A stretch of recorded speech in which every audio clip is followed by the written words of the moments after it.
Hello Leo, Sun, Moon, Rising, and Venus signs. Kamusta kayo? Sana po nasa mabuti kayong kalagayan. Welcome back po sa Star Tarot. Kung bago kayo dito, welcome din kayo. Thank you sa inyong support. I truly appreciate it. God bless you all po. Uy, lumabas na siya. So, tignan natin mga messages ninyo for the week. Leo. Okay. So, ayan. Tinatawag ako. Nakunin ko yan. Alright, so pauna mensahe ninyo, fruition. Napakaganda nito, Leo, no? There is a promise sa inyo na kung ano man ang iyong mga pangarap, ano man ang iyong mga ini-envision ninyo for yourself will come to fruition. So may katuparan, ano? Matutupad ang inyong mga pangarap, kung ano man ang mga ini-imagine ninyo na sitwasyon, no? Na gusto ninyo mangyari sa buhay ninyo, ayan ay matutupad, no? Rest assured, your dreams and visions will come to fruition. We just don't know when, no? Leo, pero yun Panginoon lang ang tayo nakakaalam kung kailan yan nararapat na mangyari sa buhay ninyo. But rest assured, diba?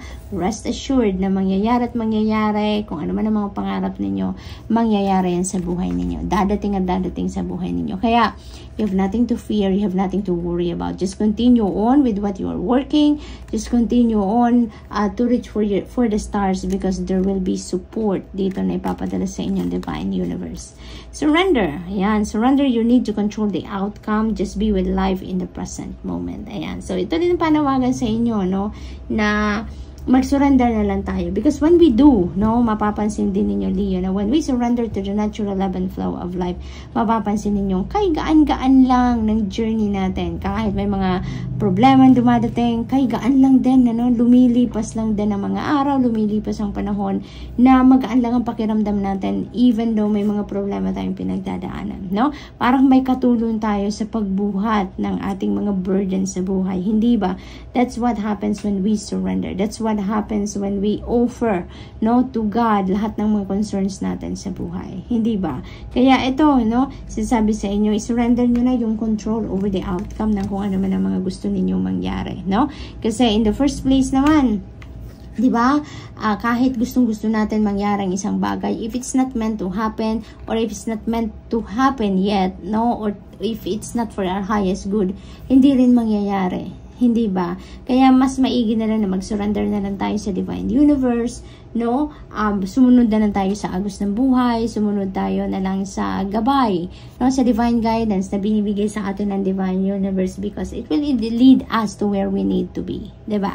So, we also have creation. Yan. Being creative is a wonderful way of witnessing the unfolding of your limitless creative soul. Ayan. So, maybe yung creativity ninyo ngayon, no? Maaring yun ang magiging pagmumulan siguro, no, ng pagtupad ng inyong mga pangarap. Maaring by using your creativity, maaring yun ang maghahatid sa inyo sa tagumpay na pinapangarap ninyo. Maaring ganon.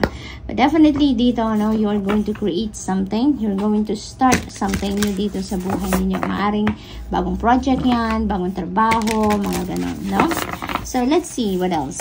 For Leo, we have currents of emotion. Ayan. So, parang ano dito, no? Meron tayo ditong uncontrolled emotions. So, mag-iingat kayo sa inyong mga nararamdaman. Mag-iingat kayo sa inyong mga iniisip din dito. Kasi, di ba, kung anong iniisip natin, nag-ano yan, yun ang nararamdaman din natin. Kaya, kung may galit, may ganon, may anger, may hate, yung mga ganon. So, sometimes then hindi din natin nakukontrol yan. Kung talagang mataas ang emosyon natin, mataas ang level, diba, ng galit natin na nararamdaman. Sometimes, ikakapahamak natin yan. Kaya dito, you know, be careful, no? Be careful. Kung pakaramdam ninyo, talagang sasabog kayo, there will be an outburst, no? As much as possible, kontrolin ninyo, no? Kung kakayanin ninyo, kontrolin ninyo, step back, no, from what is causing that anger, or kung ano man yung nagpo-provoke sa inyo, no, yung mga ganon. As much as possible, talikuran nyo na lang, iwasan nyo na lang, para hindi kayo mapahamak, hindi mapasama ang inyong kalagayan. Kasi, di ba, kapag hinayaan natin time na talagang sumabog tayo or magalit tayo, marami ang naaapektuhan, lalong-lalo na tayo. Kasi minsan, nakakagawa tayo ng hindi dapat na gawin.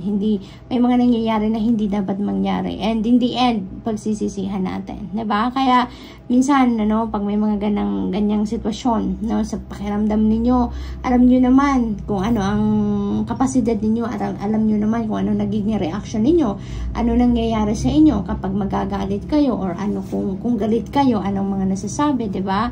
You know yourself, diba? Kaya, as much as possible, kontrolin nyo, kung nagkakaroon kayo ng outburst at hindi magandang mga nasasabi ninyo, hindi magandang epekto sa inyo, in the end, alam niyo na kung ano ang dapat gawin, Leo, para hindi kayo malagay sa alanganin, okay?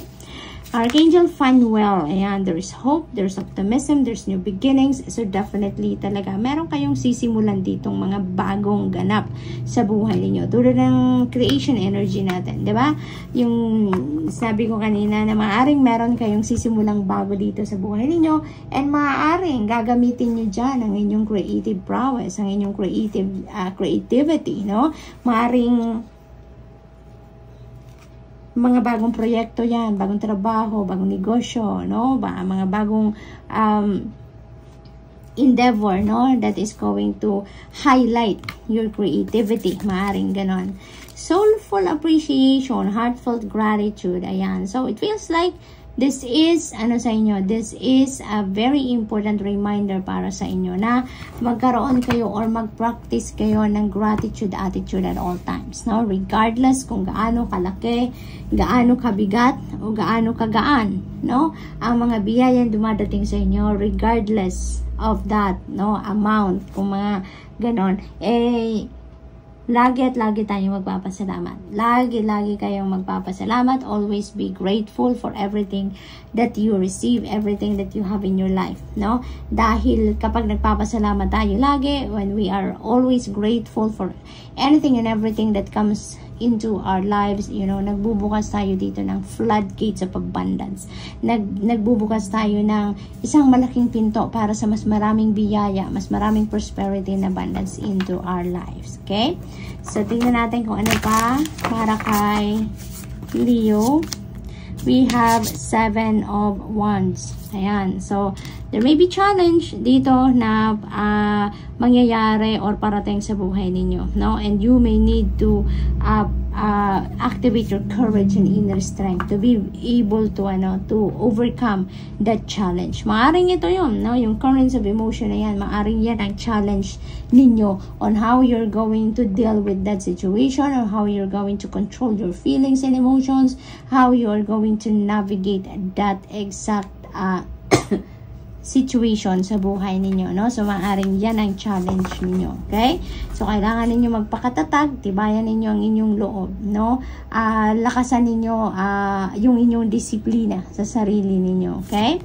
So, we have Ace of Cups, beautiful energy. This is divine blessing, This is divine blessing coming your way. At kung ano yung kailangan ninyo, yan ang ibibigay sa inyo at this time, Kaya magiging masaya kayo dito. You're going to be feeling overjoyed, yung ganon. You will feel overflowing of joy and happiness talaga sa puso ninyo. You are going to be oozing with love. You're going to be oozing with gratitude dito dahil sa sobrang dami or sa sobrang laki ng blessing na matatanggap ninyo dito, There will be love, for most of you. It could be in anything, It could be anything. It could be in any area of life na mga blessing na parating. Maaring yan ay love if you're looking for love. If you are looking for relationships, that could be a new relationship na sisimulan ninyo. Kasi new beginning energy, So, new beginning energy. So, it could be in any area of life na sisimulan ninyo, It could be any thing sa buhay ninyo na magsisimula kayo dito ng panibagong yugto, kumbaga, It could be in love and romantic relationship. It could be a new business. It could be a new job. It could be a new home. It could be a new career, it could be anything. It could be new belief system, So, depende sa inyong sitwasyon. But whatever this is na blessing na parating, this is what you need, no? This is what you need. Kaya kung anong kailangan ninyo sa ngayon, that will be met, no? We have the Creator. Ayan. So, maybe ang iba sa inyo dito is going to say no to something. Maaring meron kayong ditong i-reject. Meron kayong ditong i-refuse. Maaari din naman na kayo yung makakatanggap ng no from other people. Maaring kayo yung may kasagutan na matatanggap from other people na no. So, that is also possible. So, Leo, that's all I have for you for the week. I hope nakatulong ang mga mensahe ito in some way. Thank you for watching. Love and light. Namaste.